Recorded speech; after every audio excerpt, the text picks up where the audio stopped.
إذا مرحبا بكم متابعي موقع طنجاوي في هذا البث المباشر من سوق كسبرطة بمدينة طنجة. كما تلاحظون الأجواء العاصفية التي تمر بها المدينة في هذه اللحظات تؤثر على السوق هنا بسوق كسبرطة. كما تلاحظون المياه تجتمع بالطرقات وتغلق المحلات التجارية. السبب الرئيسي هو انغلاق القوادس اللي كاينين هنايا، هما كما كتشوفوا مجموعة من التجار كيعانيوا هنايا من هذا المياه المتجمعه. حاولوا اننا نوصلوا لكم الصوره. قبيلتي مرت واحد الحمله من هنايا وحاولوا التجار انهم يخفوا من حده المياه وتم يعني التسليك ديالها، الا ان الزخات المطريه اللي كتساقط الان ادت كذلك الى تجمع المياه هنا بعده محلات تجاريه بسوق كسبرطة. كما تلاحظون هذه هي الصوره. إذا الناس كتحاول تجمع السلعة ديالها قبل ما أنها يعني تخسرها بفعل المياه.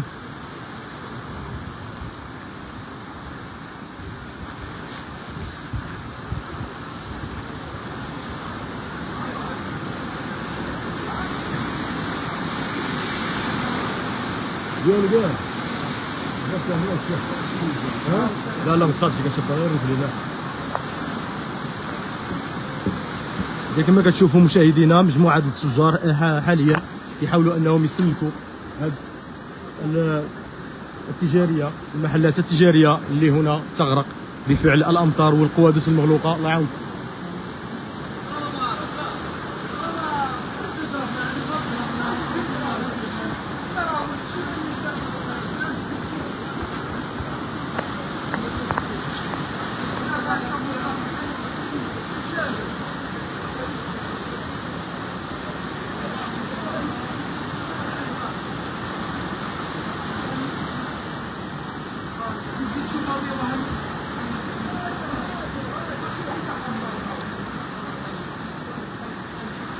إذا كما كتشوفوا الحده ديال المياه اللي تجمعت هنا بسوق كسبرطة وكتبلل المجموعه ديال يعني السلعه اللي كيعرفوها الناس هنايا اللي كيجمعوها.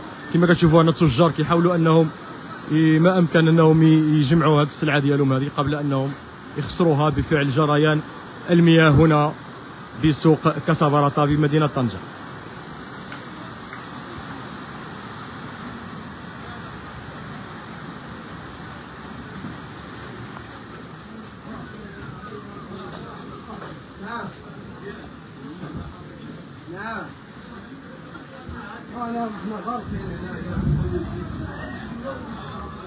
إذا مجموعة ديال التجار هنا كيتشكاو بأن المياه اللي دخلت عليهم من المحلات التجارية ديالهم كما كتلاحظوا في الصورة، الغزارة ديال الأمطار والقوادس اللي مغلوقين، وكذلك الأزبال المتراكمة اللي كتجمع مع الوقت داخل هذه القوادس كتمنع عملية جريان المياه بشكل عادي، مما يؤدي إلى ارتفاع منسوب المياه هنا على المحلات التجارية الموجودة هنا كما تلاحظون.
إذا نذكر نتواجد الآن بسوق كسبرطة بمدينة طنجة بعد هذه الزخات المطرية العاصفة التي عرفتها المدينة اليوم. سوق كسبرطة بفعل أن القوادس اللي كاينين في السوق كاملين مغلوقين بفعل تراكم الأزبال. كما كتشوفوا المياه ديال تصريف الأمطار ما كتمشيش من هنا، كتبقى تجمع وكتفيض على المحلات التجاريه المتواجده هنا بسوق كسبرطة. كما كنشوفوا ان العديد من التجار كيحاولوا انهم يجمعوا يعني المنتوجات ديالهم او السلع ديالهم قبل ان تغمرها المياه.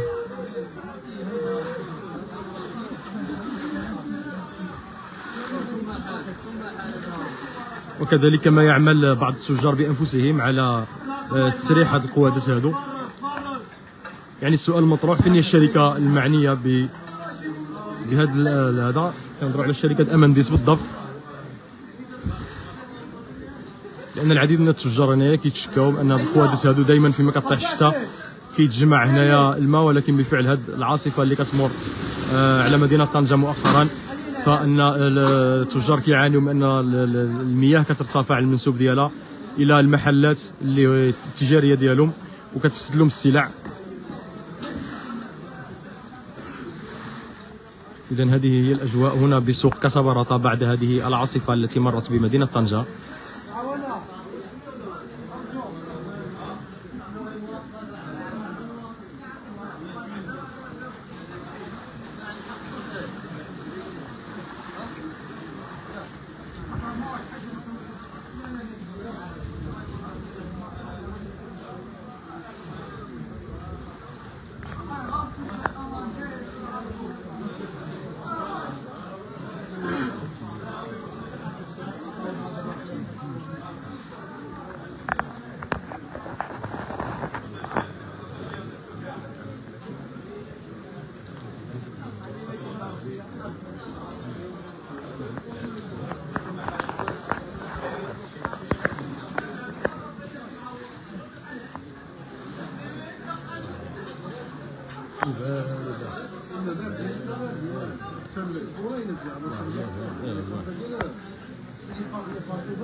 كما تشاهدون متابعينا لازلنا معكم هنا بسوق كسبرطة، نرصد لكم الأجواء هنا بعد هذه العاصفة التي مرت على مدينة طنجة. كما كتشوفوا أن المياه ارتفع المنسوب ديالها ما أثر على ارتفاع نسبة المياه هنا بسوق كسبرطة اللي خلاها تدخل على المحلات التجارية.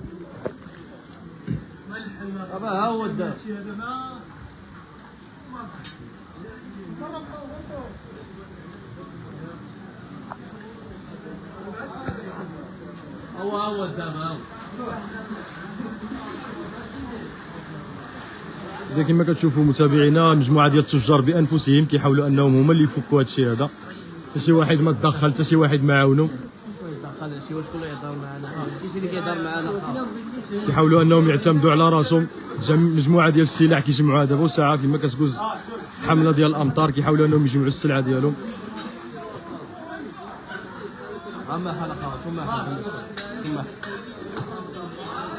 كما كتشوفوا في الصوره امامكم متابعينا مجموعه من المحلات اللي غمراتها المياه، مجموعه ديال التجار اللي ما راضيينش على هذه الوضعيه، كيتمنوا انهم يتم الفك ديالهم من هذا الشيء هذا اللي كيعانيوا منه يوميا فيما كتقول شي عاصفه هنايا.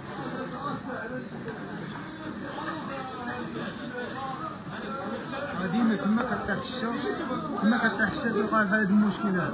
شحال من واحد كيغسل له السلعه ديالو، هادشي وقع غير قبيلات، فهمتيني؟ ماشي عندنا عاوتاني اش كيقولوا عاوتاني الضو كيطيح، المحل شنو كيخسر ديما المحلات ديالو ديما السلعه كتسكر. انا لا والله صافي الحمد لله لا اي حد. نتوما كتفكوا هادشي راسكم ما كيجي يعاونكم حتى واحد. ما كاينش. كاين شي اللي كيفك الخاوه، كاين شي اللي كيفك الخاوه. اللي عندهم محلات هنايا هما اللي كيديروا هادشي هذا، فهمتيني؟ يجيو عامرين ينقيو القواده صاحبي، ينقيو اللي مغلق فيه الزبل ولا شي حاجه، فهمتي؟ نحيدوه هادشي هكا. الا بعد هيدا بعد.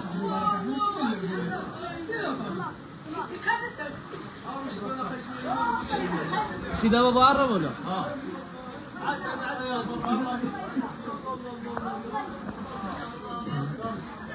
غرقنا هنايا، غرقنا خاف. شوف كيفاش هو شوف. هادشي هذا كله عام كنعيشو هادشي هذا صح. كان فيزو الخطر هنايا وادي.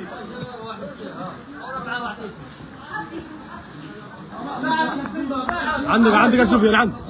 يا صاحبي انا القائد والسلم. صاحبي القائد والسلم. انا نعرف.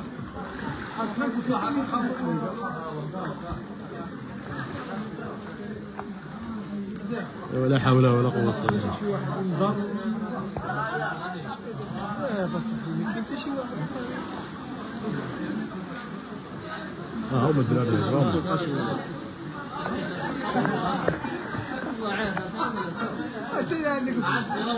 دائما كنعانيو مع الشيء هذا.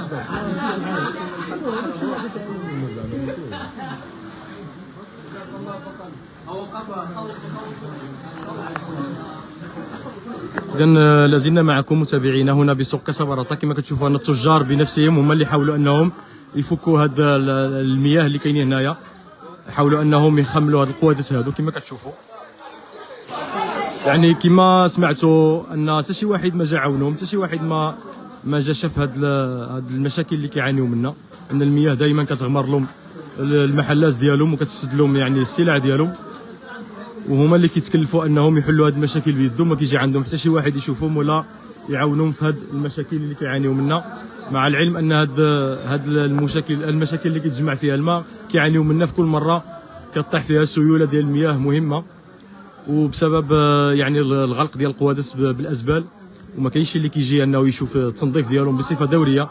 هذه هي النتيجه كما كتشوفوا.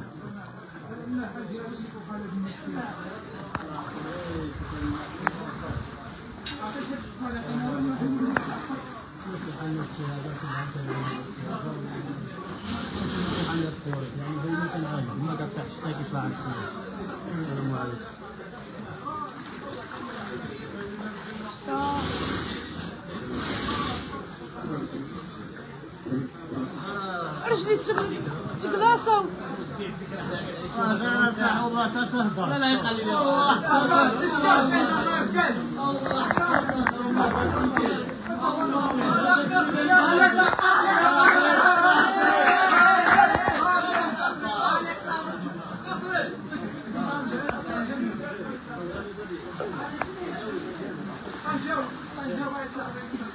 رجلي تقلاصوا.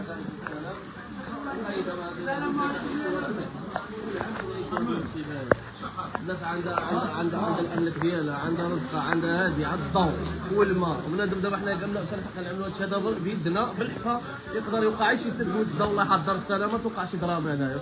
اي لحظه يقدر يمشي الباص هذا اللي كتشوفوا كامل يتصوت هنايا فهمتي.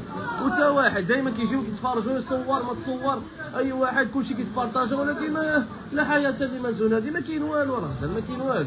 قبيله ديك العاصفه اللي دازت نفس الحاله، ودابا نفس الحاله، وما نعرفش شنو، ما نعرفوش شنو واقع منا غدا. دائما كنعيشوا هذا الشيء هذا، دائما كنعيشوا هذه الحاجات. قادوس واحد كسبرطه كامله كتحب فيه، الضغط كيوقع عليه الضغط صافي كيطلع الماء. اي حاجه عرفتي اللي كتشوف. احنا دابا بنادم عايشين بحالو عند وليداتو، حنا دابا خصنا نخرجوا هذه السلعه ديالنا كامله ونعاودوا نجفوا ونعاودوا ونرجعوا السلعه بلاصتها واللي غيخسر ديما الخسائر ديما كراكم الزبل ماشي السلعه كتخلصها بالثمن كتجي كتجبر كتحادى بالماء ما كيبقى مساويه والو. انا الكترونيك اي حاجه الشارج ولا تحادى بالماء ما يبقاش يخدم، البطاريه الا تحادت بالماء ما تبقاش خدامه.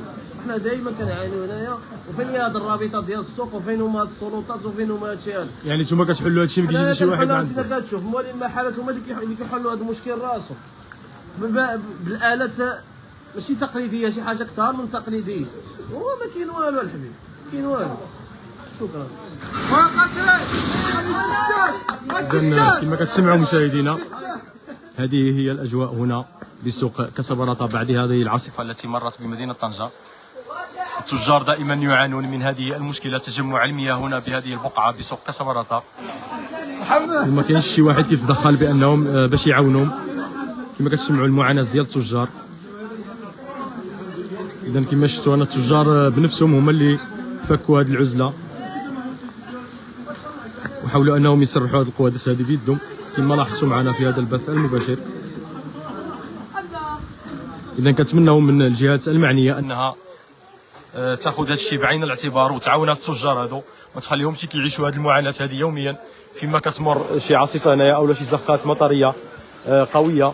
كيعيشوا هاد الاشياء هذه كما كتشوفوا، مجموعه من السلع اللي كتم التخريب ديالها بفعل المياه. نتمنى اننا نكون نوصل لكم المعلومه بشكل كافي. كانت هذه هي معاناه التجار هنا بتجمع يعني مشكل تجمع المياه بسبب الامطار الغزيره والقوادس اللي ماشي مسرحين. اذا شكرا لكم على متابعتكم لهذا البث، نلتقي في بث مباشر اخر والى اللقاء.